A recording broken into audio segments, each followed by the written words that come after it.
Hi guys, I'm Sam back with the new video. Welcome to my channel Bulls Empire. तो guys आज हम discuss करने वाले हैं एक स्टॉक के बारे में और स्टॉक को डिस्कस करने का रीज़न है इसकी अर्निंग्स।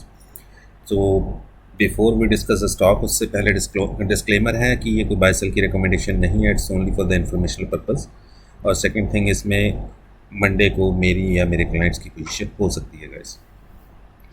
तो guys let's start the video.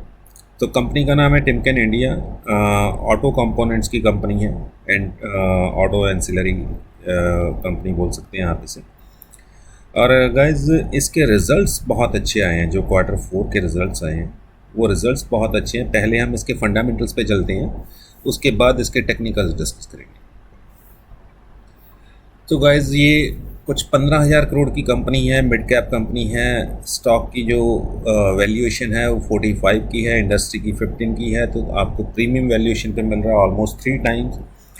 ROC ROE सब दोनों 20 से ऊपर हैं, जो कि बहुत अच्छे माने जाते हैं। फेस वैल्यू 10 की है, यानी स्टॉक कभी स्प्लिट या कोई बोनस वगैरह कभी इशू नहीं हुआ। डेट जो है 31 करोड़ का है और रिजर्व कंपनी के पास 1600 करोड़ के आसपास के पड़े हैं। DIs की होल्डिंग अच्छी खासी है, 13% की। FIs की होल्डिंग भी 3% के आसपास है और प्रमोटर्स होल्डिंग भी 60% से ऊपर है, यानी 67.8 यानी 68% के आसपास है। तो गैस फ्री कैश फ्लो भी पॉजिटिव है। डिविडेंड जो है 0.08% की डिविडेंड यील्ड है एंड प्लेज परसेंटेज कुछ भी नहीं है, यानी नथिंग इज़ प्लेज्ड। तो गाइज़ अब हम चलते हैं इसके अर्निंग्स पे और देखिए क्या शानदार अर्निंग्स आई हैं गाइज़। पहले हम मार्च 2021 का देखते हैं। मार्जिन जो ऑपरेटिंग प्रॉफिट मार्जिन थे 18% के थे और जो प्रॉफिट था 53 करोड़ का था। अब हम चलते हैं दिसंबर वाले क्वार्टर पे, 114 नहीं 22% के मार्जिन थे और जो प्रॉफिट था वो 70 करोड़ का प्रॉफिट था। अब हम चलते हैं इस क्वार्टर पे, जो मार्जिन्स आए हैं गाइस 27% के मार्जिन्स हैं और 121 करोड़ का प्रॉफिट है, 121 करोड़ का। क्वार्टर ऑन क्वार्टर देखें तो कंपनी ने 5% के मार्जिन से ग्रो किया है और प्रॉफिट जो है ऑलमोस्ट 1.5 गुना से ऊपर है। ईयर ऑन ईयर देखें तो गाइस जो प्रॉफिट है वो डबल से भी ऊपर हो गया है और जो मार्जिन्स हैं वो भी ऑलमोस्ट 1.5 गुना से ऊपर हो गए हैं। तो कंपनी ने बहुत ही शानदार अर्निंग्स पेश की हैं और कंपनी कॉन्टीन्यूसली ग्रो कर रही है। आप देख रहे हैं यहाँ से, अगर आप यहाँ से देखें दिसंबर 2020 से देखिए या कहीं से भी आप देखिए, तो हम दिसंबर 2020 की बात मैं इसलिए कर रहा हूँ कि तब तक कोरोना वगैरह सब कुछ ठीक हो गया था और उसके बाद से कंपनी ने जो ग्रो करना शुरू किया, 37 करोड़ का प्रॉफिट, 53 करोड़ का, 57 करोड़, 79 करोड़, 70 करोड़, 121 करोड़। तो आप देखिए कंपनी हर क्वार्टर बहुत शानदार अर्निंग्स पेश कर रही है। और अगर हम चलें इसके yearly profit and loss account पे, तो गाइज़ आप देखेंगे मार्च 2021 का जो प्रॉफिट था, कंपनी का टोटल प्रॉफिट वो 143 करोड़ का था और जो मार्जिन से वो 18 करोड़ के थे, 18% के थे सॉरी। और मार्च 2022 में जो प्रॉफिट हो गया है वो गाइज़ डबल से ज़्यादा हो गया, 327 करोड़ का, और जो मार्जिन हैं 23% के मार्जिन हो गए हैं। और अब हम इसके देखते हैं बैलेंस शीट, तो आप देख सकते हैं कि कंपनी के जो रिज़र्व्स हैं वो बढ़ते जा रहे हैं और जो बोरोइंग्स हैं वो कम होती जा रही हैं। और जो बैलेंस शीट है देखिए गाइस वो ग्रो होती जा रही है। बैलेंस शीट ग्रो होने का मतलब है कि कंपनी की assets, liabilities, reserve and borrowings, इन सब में ग्रोथ हो रही है और ये पॉजिटिव ग्रोथ मानी जाती है जब आपकी बैलेंस शीट, आपकी कंपनी की बैलेंस शीट ग्रो कर रही हो, बड़ी होती जा रही हो। आप देखिए अगर पिछले 10-12 साल का लगाएं तो 500 करोड़ से जो बैलेंस शीट है वो आज 2200 करोड़ की बैलेंस शीट हो गई है। तो देखिए कंपनी की बैलेंस शीट 4 गुना से भी ऊपर हो गया, 4 टाइम्स से ऊपर हो चुकी है। और अगर हम इनमें से आपको कोई रेशो देखना है तो डेब्टर डेज़ कम हुए हैं, जो कि बहुत अच्छी बात है। पहले इनका जो मार्केट में क्रेडिट होता था वो वापस आता था 96 डेज़ में, अब 89 डेज़ हो गए हैं guys. Inventory days almost same है, 171। इसका मतलब होता है कि इन्वेंट्री को आप कैश में कितने दिनों में कन्वर्ट कर लेते हैं। और पेएबल तो वो 100 का है गाइस, वो कम हुए हैं पहले से, वो भी अच्छी बात है। ROCE जो है, रिटर्न ऑन कैपिटल एम्प्लॉयड, वो देखिए आप 13% से 29% की हो गई है गाइस। और ये रहा इसका शेयर होल्डिंग पैटर्न। प्रमोटर्स की जो शेयर होल्डिंग है बिल्कुल कांस्टेंट है।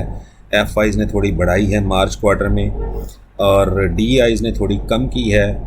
और जो पब्लिक की है ऑलमोस्ट सेम है 16% के आसपास। Let's get back to the chart guys. अब हम डिस्कस करते हैं इसके टेक्निकल्स। तो गाइस आप देख सकते हैं ये बेसिकली यहाँ से चलना शुरू हुआ है कुछ 1800 के प्राइस से, और जो फ्राइडे की इसकी क्लोजिंग है वो 1950 के आसपास है। तो गाइस अब इसमें करना क्या चाहिए? तो जो ये कंसोलिडेशन है गाइस ये इसीलिए थी क्योंकि मार्केट वेट कर रही थी कंपनी की अर्निंग्स की, इसीलिए ये 2000 के प्राइस को क्रॉस नहीं कर पा रहा था।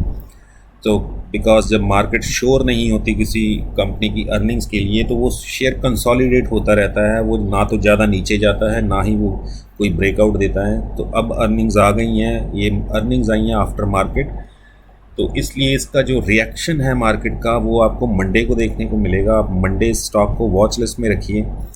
और गाइस ये एक लेवल है 2000 का, ठीक है, 2010 के आसपास का है। तो अगर आप देखें जो ये कंसोलिडेशन है इसका ब्रेकआउट जो आएगा वो 2010 के ऊपर आएगा गाइस। और अगर ये 2010 को ऊपर की तरफ ब्रेक करता है तो इसमें इंट्राडे के लिए एक एंट्री लेनी बनती है, ठीक है। 2000 का स्टॉप लॉस रख सकते हैं या आप अपने अकॉर्डिंग जो भी स्टॉप लॉस जितना आप अफोर्ड कर सकते हो, ठीक है, या जितना आप टारगेट रख के चलें उसके अकॉर्डिंग स्टॉप लॉस आप रख सकते हैं। बट अगर मैं इसमें पोजीशन बनाता हूं 2010 के ऊपर तो मैं स्टॉप लॉस पहले रखूंगा 2000 का। अगर 2000 से नीचे जाता है तो मैं वहां पे एक बार एग्ज़िट करूंगा और उसके बाद मैं स्टॉक की मूवमेंट को वॉच करूंगा। एंड अगर दोबारा ऊपर जाता है तो 2010 के ऊपर मैं एक बार फिर एंट्री लूँगा। गाइस मैं आपको ये इसलिए बता रहा हूँ कि ताकि आपको पता चले कि स्टॉप लॉस हिट होता है तो ये नहीं कि निराश होकर स्टॉक से निकल जाइए। अगर उसके पीछे कोई न्यूज़ या रीज़न है तो उसकी मूवमेंट को वॉच कीजिए। अगर वो दोबारा एक ब्रेकआउट देता है तो दोबारा उसमें एंटर कीजिए और हो सकता है इस बार वो आपके टारगेट हिट करे। अगर पिछली बार उसने आपका स्टॉप लॉस हिट कर दिया तो दिस टाइम, क्योंकि अगर वो दोबारा ऊपर गया है तो उसका एक रीज़न होता है गाइस, क्योंकि मार्केट में बायर्स खड़े हैं एक लेवल पे और उससे नीचे प्राइस जाने को तैयार नहीं है, इसलिए वो दोबारा ऊपर की तरफ जा रहा है और दोबारा वो आपका टारगेट हिट कर सकता है।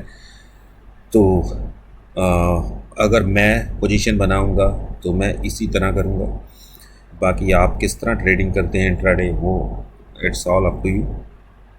तो गाइस इंट्राडे में अगर इसमें एक अच्छी मार्केट का एक अच्छा रिएक्शन आता है तो मुझे लगता है ये 5-6% की मूव दे सकता है आपको, यानी यहाँ से 100 रुपये की मूव, ठीक है, 2100 तक ये जा सकता है गाइस। और अगर ये इस लेवल को क्रॉस करता है जो कि कुछ 2100 के आसपास ही आ रहा है, 2125 के आसपास, तो वो एक ब्रेकआउट होगा गाइस, ठीक है। ये देखिए यहाँ से ये 2130 के आसपास ये काफ़ी बार वहाँ से रिवर्स हुआ है, तो इसको आप एक कंसोलिडेशन लेवल या एक ब्रेकआउट लेवल बोल सकते हैं कि अगर वहाँ इसको क्रॉस करता है तो फिर ये अपना प्रीवियस हाई ब्रेक कर सकता है, क्योंकि कंपनी की अर्निंग्स बहुत अच्छी है। बट वो इंट्राडे में नहीं हो सकता, उसके लिए आपको वेट करनी पड़ सकती है। इंट्राडे के लिए 2100 के टारगेट्स होंगे, वो भी 2010 के ऊपर अगर जाता है तो पोजीशन इसमें बनाई जा सकती है। बस